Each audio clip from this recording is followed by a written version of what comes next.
예, 안녕하세요. 이번 강의에서는 본격적으로 이제 페이퍼를 쓰는 부분에 대해서 말씀을 드리겠습니다. 첫 번째로는 그 페이퍼의 구조를 어떻게 잡느냐, 이 결론을 어떻게 이끌어내느냐 하는 부분이 제일 중요한데 거기에 대해서 오늘 말씀을 나누도록 하겠습니다. 그 페이퍼의 구조는 쉽게 여러분들이 주장하고자 하는 바를 전달하는, 어떻게 보면 스토리텔링을 어떻게 잘하냐 하는 겁니다. 여러분들 여러분 친구들이랑 얘기를 하다 보면은 어떤 새로운 개념을 다른 사람들한테 얘기를 할 때 조립 있고 재밌게 설명을 하는 친구들도 있는가 하면은 이게 대체 되게 알기 어렵고 재미없게 설명을 하는 사람들도 있지 않습니까?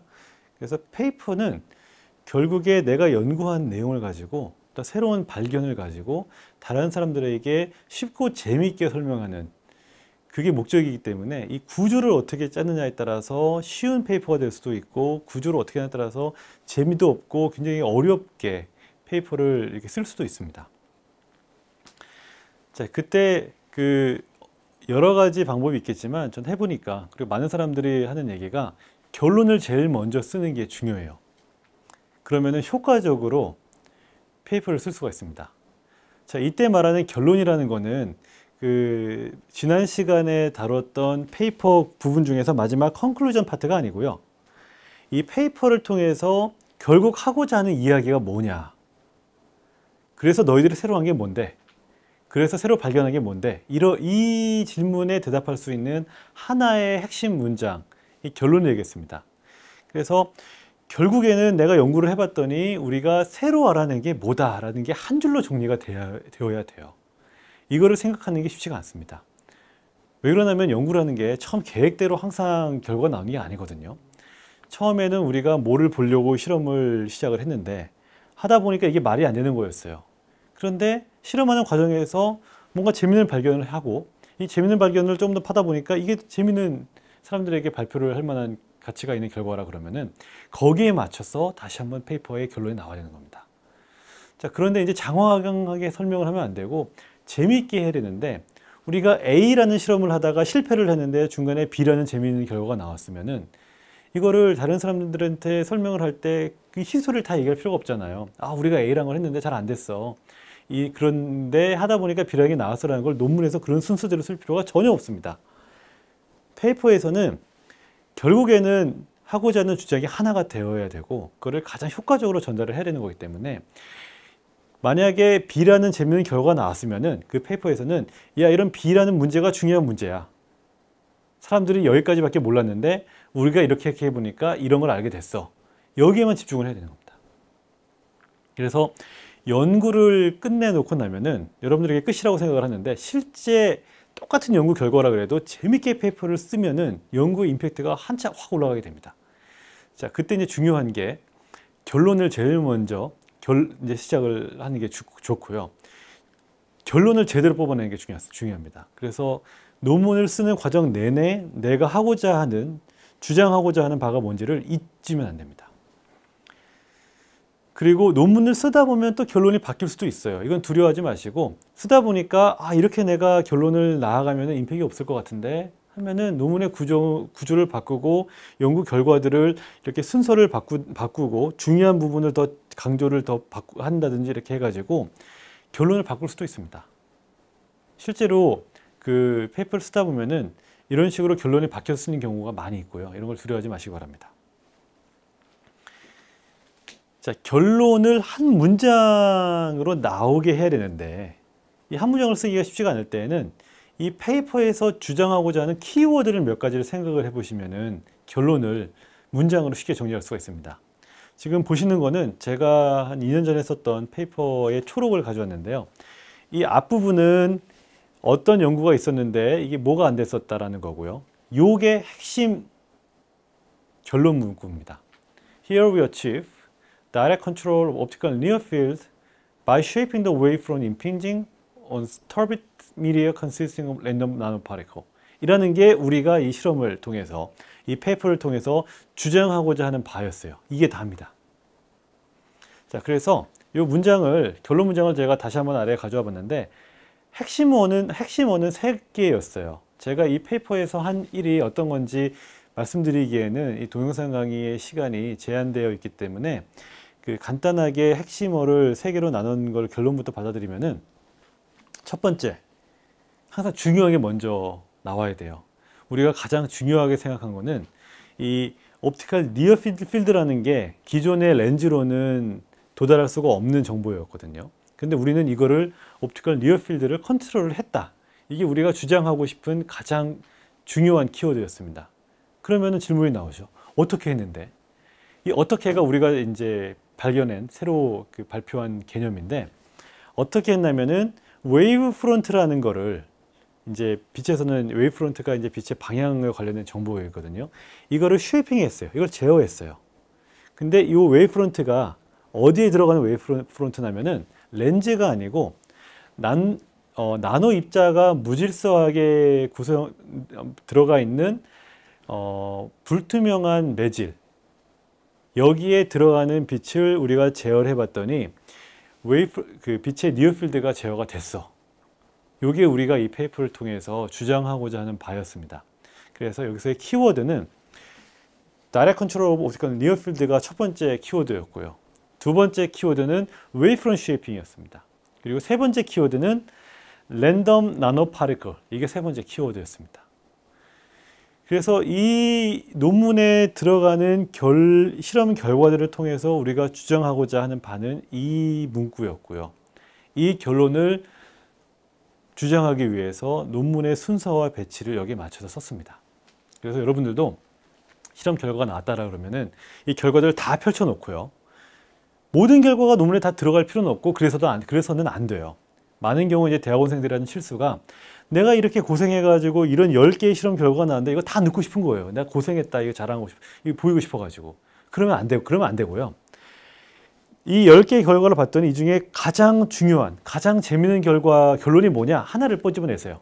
한 페이퍼는 하나의 결론만 담아야 됩니다. 2개 이상의 결론이 나왔으면 페이퍼를 2개 쓰세요.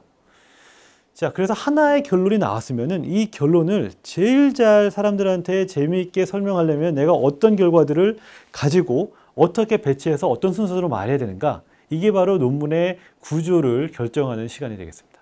순서가 되겠습니다.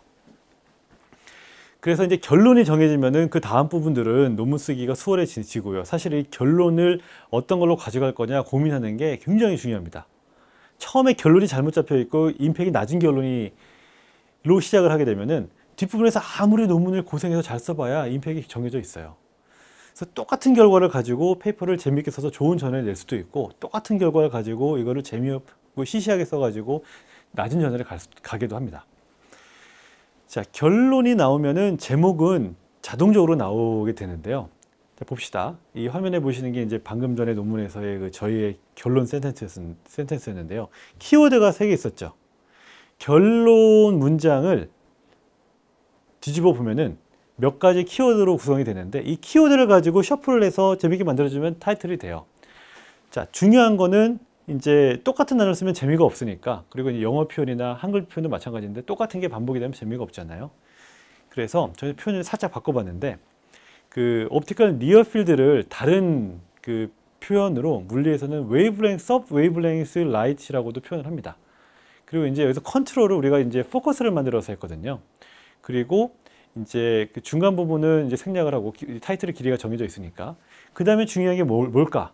사람들에게 이 논문의 키워드를 뭘로 가져가면 좋을까 생각을 해보다가, 랜덤 나노파리클을 이용해서 니어필드를 한 거는 기준이 없었으니까 이걸 강조하자. 그래서 제목을 Sub Wavelength Light Focusing Using Random Nanoparticles, 이렇게 제목을 잡아봤고요. 이게 키워드에서 결론 문장에서 키워드를 몇 개 따가지고 순서를 바꿔본 겁니다. 그래서 제목만 보고 이 사람들이 뭐를 했는지가 나와야 되고, 그게 조금 더 자세히 보고 싶으면 앱스트랙을 보고 이해를 해야 되고, 그럼 내가 이걸 공부하고 싶으니까 논문을 읽어봐야 되겠다. 이런 생각을 줄 수 있는 게 좋은 타일을, 좋은 앱스트랙이 되겠습니다. 결론이 나왔어요. 그 다음에 해야 되는 거는 논문의 구성을 짜야 됩니다. 근데 항상 잊으면 안 되는 거는 내가 주장하고자 하는 결론이 뭔지는 머릿속에서 잊으면 안 돼요. 그래서 논문의 구성은 이 결론에 도달하기 위해서 어떻게 하면 가장 쉽고 재미있게 설명할 수 있을까? 쉬운 게 중요해요. 요 마인드를 가지고 여러분들이 수행한 실험 결과들을 잘 재구성을 하게 되면 논문의 구성이 나옵니다. 일반적인 페이퍼의 논리 구성은 이 화면에 보시는 바와 같아요. 우리가 어떤 주장을 하고 싶단 말이에요. 결론이 위에 있습니다. 그럼 첫 번째로는 이 방법의 원리가 뭐냐면 블라블라블라 설명을 하겠죠. 이 원리가 되는지 안 되는지 보이기 위해서 실험 1을 해봤더니 리절트 1, 결과 1이 나왔는데 이 결과는 이런 의미라서 우리가 주장하고 있는 결론이랑 이렇게 말이 된다. 디스커션 1이 되겠죠. 그런데 실험 1으로 해보면은 항상 한 가지 실험만으로 모든 대답을 할 수가 없는데 질문이 또 생겨요. 아, 그러면은 이런 질문이 나올 수도 있는데 아니면 저런 때도 되는지도 궁금해 할 수 있는데 이거를 알아보기 위해서 우리가 실험 2를 해봤다. 결과 2가 나왔는데 리절트 2. 이 결과 2가 말이 된다. 왜 그러냐면은 과거의 논문에 보면 우리가 이런적으로 계산을 해보면 아니면 이렇게 검증을 해보면 이게 말이 된다. 디스커션 2. 이런 식으로 반복이 되는 게 결국에는 이런 그 결과 디스커션으로 이어지는 이런 흐름이 여러분들이 앞에서 짰던 결론을 가장 잘 설득력 있게 만들어 주어야 합니다. 그러니까 결론을 먼저 정하고 이 결론을 어떻게 조리 있고 설득력 있고 쉽고 재미있게 설명할지를 가지고 고민하다 보면은 어떤 식으로 내가 얘기를 해야 될지가 감이 와요. 이게 바로 논문의 구성을 짜는 단계가 되겠습니다. 구성은 그림으로 짜세요. 왜 그러냐면은 사람들이 독자 입장에서 써야 되는데 여러분들이 하고 싶은 말을 쓰면 안 돼요. 독자가 듣고 싶은 말, 읽고 싶은 말을 써야 됩니다. 독자의 궁금증을 차근차근 해소를 시켜줘야 되는데 독자들은 페이퍼의 타이틀을 읽고 애프트랙을 읽은 다음에 그림으로 가는 경우가 많아요. 그림의 피겨 1을 통해서 아, 이 사람들의 원리가 뭐구나. 피겨 2를 통해서 아, 이런 실험을 해서 이런 결과가 나왔네. 피겨 3를 보고 이런 결과가 나왔었구나. 이거를 그림만 보고 이 페이퍼를 이해할 수 있는 페이퍼가 효과적인 페이퍼입니다. 그 다음에 추가적으로 알고 싶은 게 있으면 본문을 왔다 갔다 이렇게 찾아보면서 사람들이 실제로 읽거든요.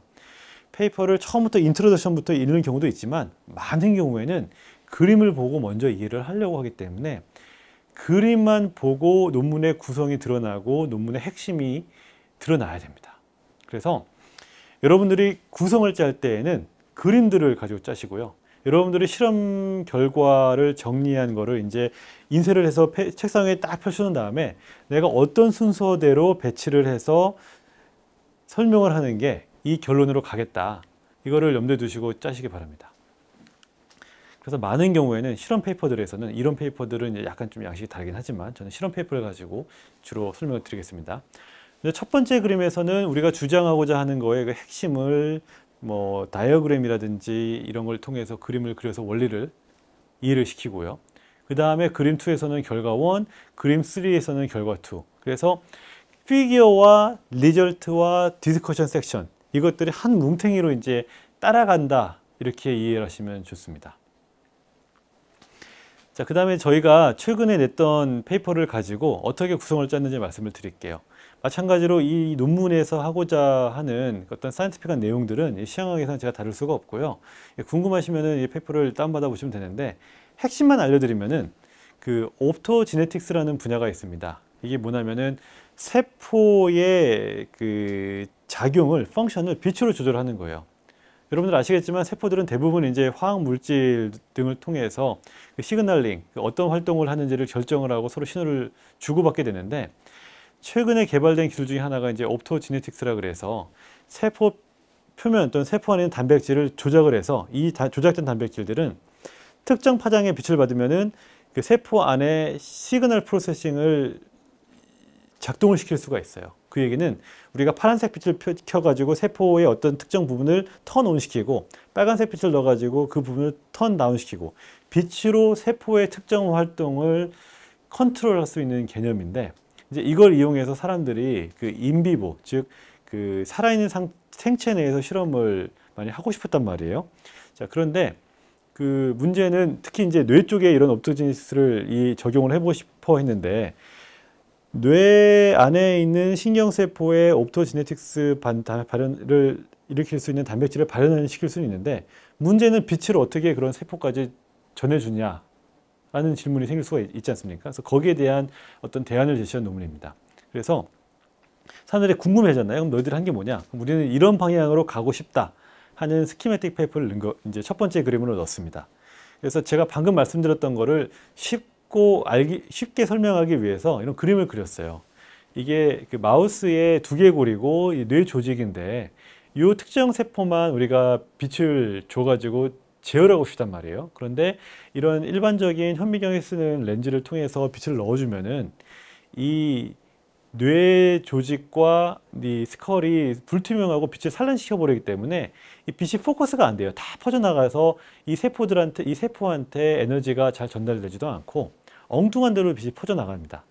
그래서 현재 그래서 사람들은 어떤 방법을 쓰고 있냐면은 머리에다 구멍을 뚫어요. 그래서 이제 광섬유를 박는데 그러면은 원하는 세포까지 빛을 줄 수는 있겠죠. 그런데 이게 머리에 구멍이 나가지고 이런 광섬유가 박혀 있는 쥐가 이게 살아있는 게 살아있는 게 아니잖아요.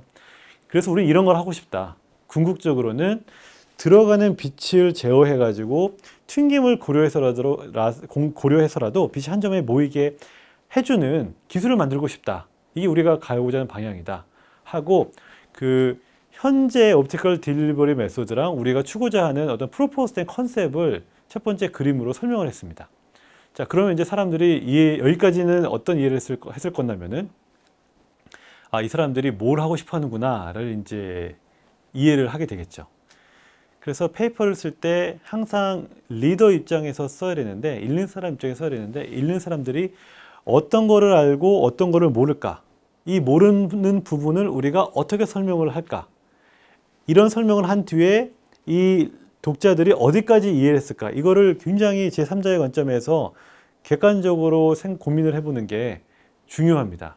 이런 판단이 잘 되면은 쉽고 재미있는 페이퍼를 쓸 수가 있어요.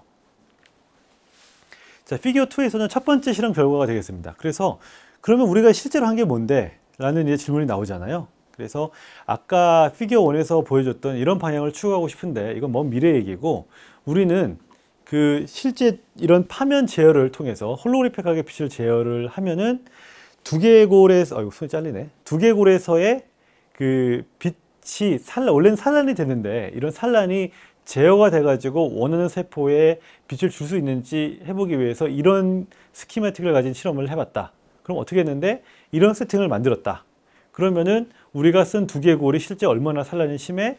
그래서 이런 실제로 찍어보니까 이게 두개골이 이 정도 두께고 산란이 이렇게 심하다. 그 다음에 제어가 정말 잘 돼? 해봤더니 제어를 안 하면 이런데 제어를 하면 이렇게 두개골 뼈를 지나서도 작은 초점이 생겨. 광초점이 생겨. 결과를 보여주고 그럼 또 나오는 질문이 야 그럼 이게 한 번만 잘 되는 게 아니야? 여러 번 해도 잘 돼? 라고 해가지고 이제 반복 실험을 해가지고 그래도 잘 돼? 라고 이제 보여주는 거죠.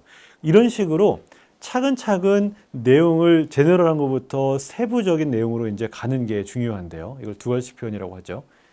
그림에서도 각각의 그림의 크기와 순서를 내가 어떤 식으로 설명을 할 거냐에 따라서 바꿔줘야 됩니다.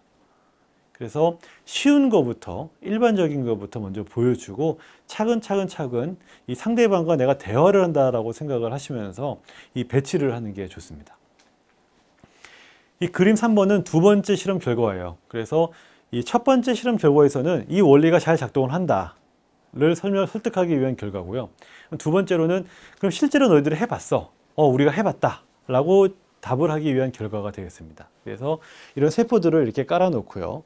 이제 제어를 안 하면은 이렇게 레이저가 모든 방향으로 퍼져나가는데 제어를 했더니 이 하얀색 화살표로 표시가 된 한 점에만 빛이 모이는 것을 확인을 했고 그런 경우에 각각의 세포들의 이런 활동성이 일반적인 기존의 방법으로는 모든 세포로 빛이 다 퍼져버려 가지고 세포들이 다 액티베이션이 돼버리는데 이 경우에는 우리가 제안한 바로는 특정 세포에다가만 빛을 집중을 할 수 있어서 이 세포만 활동을 우리가 빛으로 제어를 했다 라는 이제 결과를 이제 먼저 쫙 정리를 해줬고요.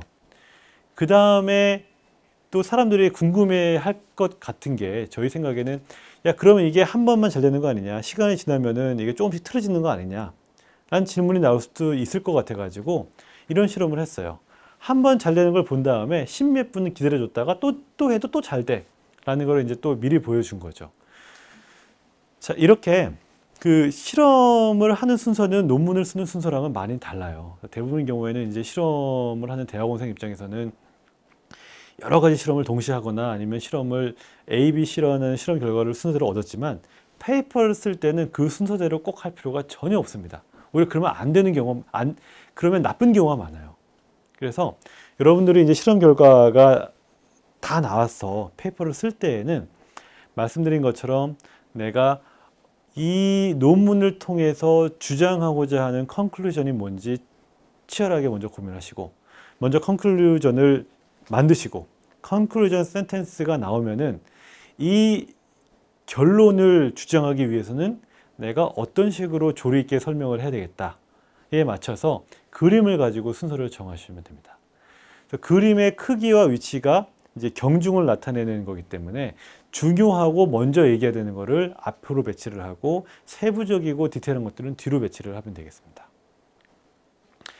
자, 그래서 오늘 이번 동영상 강의를 통해서 제가 전달하고자 하는 한 가지 메시지는 결론부터 써라입니다. 이 논문을 통해서 여러분들이 주장하고자 하는 바가 결론으로 먼저 정리가 되면은 이거를 조리 있게 설명을 하려면 내가 어떤 논문의 스트럭처를 짜야 되겠는가가 자연스럽게 나오게 됩니다. 자, 이어서 다음 동영상 강의에서는 그러면 우리가 어떻게 그림을 그리는 게 효과적으로 그림을 그리는 건지 제가 여러 가지 스킬에 대해서 말씀을 드리도록 하겠습니다. 감사합니다.